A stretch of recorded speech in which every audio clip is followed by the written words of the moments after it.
Good morning, Hosho staff, students, and families. Ya'ataya bena. We're ready to start our day. So everybody, please stand. Place your right hand over your heart. Our voices are off and bodies are still. Our eyes are on the flag.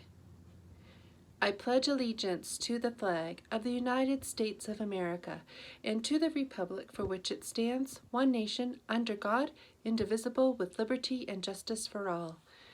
We, the people of the United States, in order to form a more perfect union, establish justice, ensure domestic tranquility, provide for the common defense, promote the general welfare, and secure the blessings of liberty to ourselves and our posterity, do ordain and establish this Constitution for the United States of America. Good morning, everyone. Today is Friday, April 9th. Okay, and we're ready for some music. Mrs. Neff has given us this selection. We've been listening to it all week. I'm sure you remember, but let's listen to it and then tell me who we are listening to and the name of the piece.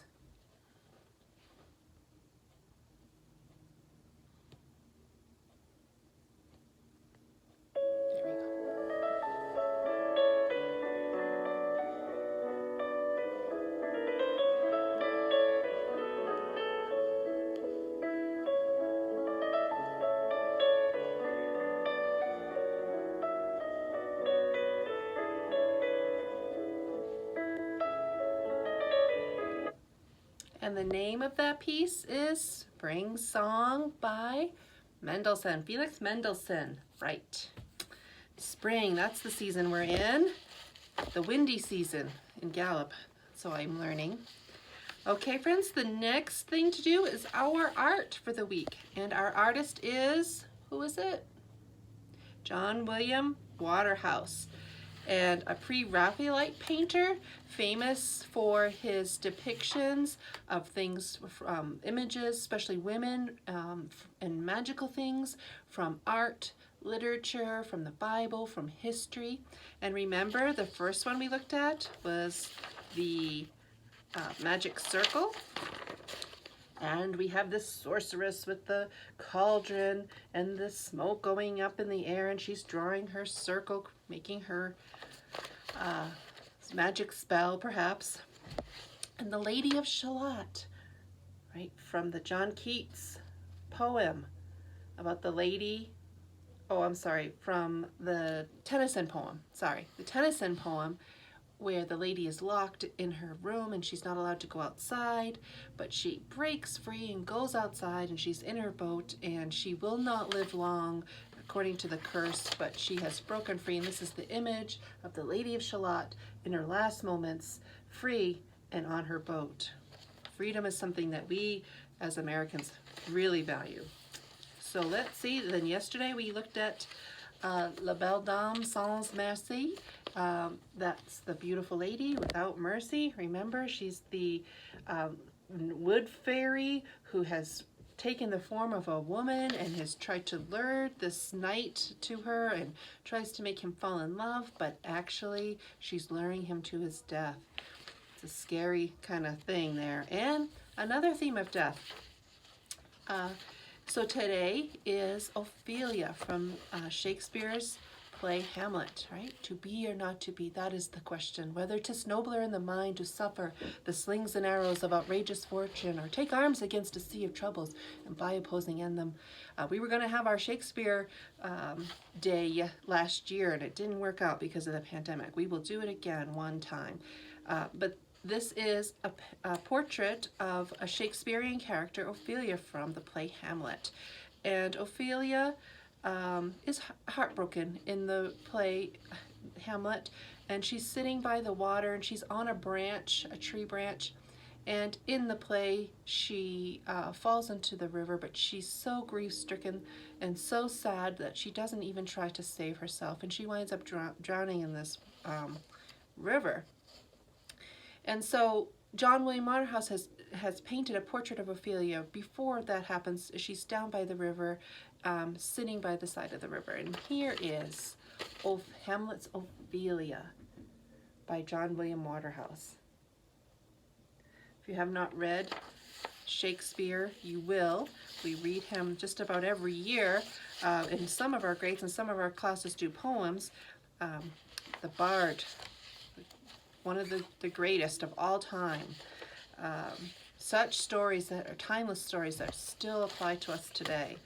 Deep feelings of sadness and all these different themes that come up in Shakespeare are still very much the way we are today, even though they were written in 15 and 1600s. Okay, so For Want of a Nail is our poem this week by, we don't know. So for Want of a Nail. For want of a nail, the shoe was lost. For want of a shoe, the horse was lost. For want of the horse, the rider was lost. For want of the rider, the battle was lost. For want of the battle, the kingdom was lost. And all for the want of a horseshoe nail. I hope that sticks with you as you get older and realize that sometimes little things can have big consequences. It's always important for us to make our good choices. We don't always know when something's going to happen that's going to have a big impact on us later on in life.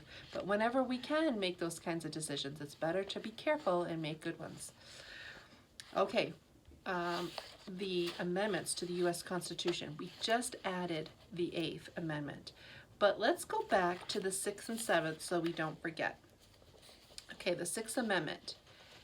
In all criminal prosecutions, the accused shall enjoy the right to a speedy and public trial by an impartial jury of the state and district wherein the crime shall have been committed, which district shall have been previously ascertained by law, and to be informed of the nature and cause of the accusation, to be confronted with the witnesses against him, to have compulsory process for obtaining witnesses in his favor, and to have the assistance of counsel for his defense. All right, 6th Amendment was alive and well in Mrs. Farrell's class when they were finding out whether the big bad wolf was guilty, and apparently he was. All right, 7th Amendment. In suits at common law, where the value in controversy shall exceed $20, the right of trial by jury shall be preserved, and no fact tried by a jury shall otherwise be re-examined in any court of the United States than according to the rules at common law. Okay, and we added the 8th Amendment.